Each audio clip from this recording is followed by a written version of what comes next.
infos du Congo. Je vous invite sur le meilleur blog de Belgique, www.banamikili.skyblog.com.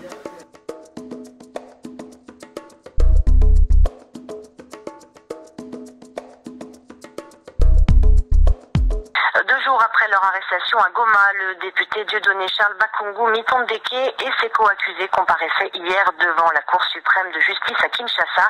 Une première audience pour présenter les charges retenues contre eux, notamment tentative de rébellion. Compte rendu de cette audience avec Kamanda Wakamanda Muzambe. À la barre, si prévenu, le député Bakungu Mitondeke, sa fille qui se tord de douleur, le survivant de ses gardes blessé par balle au pied, un beau-frère, le lavandier de la famille et le cuisinier de la maison. Ils écoutent attentivement le ministère public examiner les préventions, rébellion, détention illégale d'armes de guerre, meurtre et atteinte à la sûreté de l'État.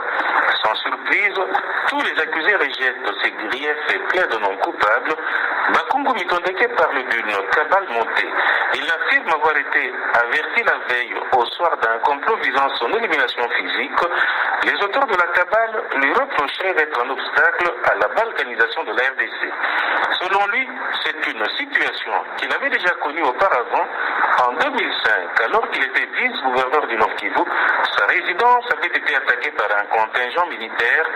On ne peut pas faire une rébellion avec sa femme, ses enfants, son personnel domestique et ses gardes, a conclu le député Bakungu. Kamanda Muzambe, Kinshasa, RFI. La prochaine audience aura lieu mardi, le temps pour les avocats de la défense de prendre connaissance des éléments du dossier. Les autorités de RDC maintiennent qu'Étienne Tshisekedi n'a pas été placé en résidence surveillée. Le porte-parole du gouvernement rappelait sur nos antennes que l'opposant, qui revendique toujours sa victoire à la dernière présidentielle, était bien libre de ses mouvements. Ce n'est pas l'avis du directeur de cabinet d'Étienne Tshisekedi.